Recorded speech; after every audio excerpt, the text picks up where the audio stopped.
Hi guys, அஸ்ஸலாமு அலைக்கும். Monday mornings பிள்ளைங்களுக்கு லஞ்சுக்கு என்ன கொடுக்கலான்னு யோசிச்சுட்ருக்கோம். சரி, சிம்பிளாக எக் ரைஸ் பண்ணி கொடுத்துடலாம் அப்படின்னு சொல்லிட்டு ஒரு பேன் அடுப்பில் வச்சுட்டு முதலே ரைஸ் ரெடி பண்ணி வச்சுருக்கேன். ஒரு பேனை அடுப்பில் வச்சுட்டு தேவையான அளவு கோகோனட் ஆயில் மட்டும் அதிகமாக சேர்த்துக்கிட்டு ஆனியனை கட் பண்ண ஆனியன் அதில் போட்டு கொஞ்சம் டர்மரிக் பவுடர் போட்டு ஒரு மிக்ஸ் கொடுத்து ஆனியன் கோல்டன் ப்ரௌன் ஆற வரைக்கும் வெயிட் பண்ணிவிட்டு 2 எக் நான் அதில் ஊற்றிருக்கேன். இது என்னுடைய 3 குழந்தைங்களுக்கு லஞ்சு. ஸோ 2 எக்கு போதும், 2 எக் ஊற்றிருக்கேன். 2 எக் போட்டு நல்லா ஒரு மிக்ஸ் கொடுத்துட்டு சில்லி பவுடர் ஒரு ஸ்பூன் போட்டு அதையும் சேர்த்து மிக்ஸ் கொடுத்துருங்க.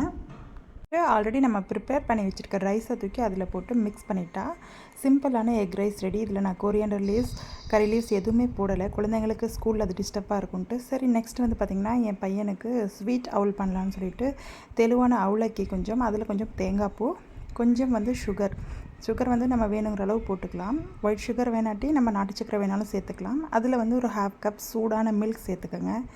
அவ்வளோதான். ஒரு மிக்ஸ் கொடுத்துட்டிங்கன்னா ஸ்வீட் அவுலக்கி ரெடி ஆகிடும். என் சன்னுக்கு ரொம்ப பிடிக்குங்கிறதுக்காக ஸ்வீட் அவளுக்கே செஞ்சு கொடுத்துட்டேன். எங்களுக்கெல்லாம் பார்த்துட்டிங்கன்னா வெஜிடபிள்ஸ் எல்லாம் போட்டு சேமியா ப்ரிப்பேர் பண்ணியிருந்தேன். கொஞ்சமாக கடாயில் கடலை எண்ணெய், நல்லெண்ணெய், அப்புறம் பார்த்திங்கன்னா கோகோனட் ஆயில் எல்லாம் மிக்ஸ் பண்ணி ஆட் பண்ணிவிட்டு 2 மீடியம் சைஸ் வெங்காயம் வெட்டி வச்சுருக்கேன். ஒரு பட்டை மட்டும் போட்டு எக்ஸ்ட்ரா ஸ்பைசஸ் எதுவும் ஆட் பண்ணல. ஸோ ஜிஞ்சர் கார்லிக் பேஸ்ட்லேயே நான் ஸ்பைசஸ் எல்லாம் ஆட் பண்ணி அரைச்சி வச்சுருக்கேன். நிறைய ஸ்பைசஸ் போட்டால் என் ஹஸ்பண்டுக்கு அவ்வளோ பிடிக்காது, அந்த ஏலக்காய்லாம் வந்தால். ஸோ அதனால் வெறும் பட்டை மட்டும் சேர்த்துக்கிட்டேன். உங்களுக்கு என்ன விருப்பமோ அதெல்லாம் சேர்த்துக்கோங்க. 2 மீடியம் சைஸ் டொமேட்டோ, அப்புறம் எல்லா வெஜிடபிள்ஸும் கட் பண்ணி வச்சுருக்கேன்.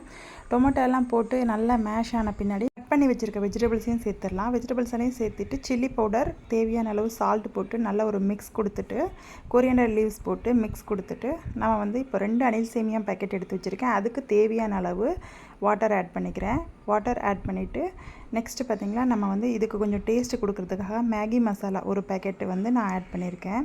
அந்த மேகியோட ஸ்பைசஸ் டேஸ்ட் லைட்டாக இருக்கும். ஒரு பேக்கெட் தான் நான் போட்டேன்.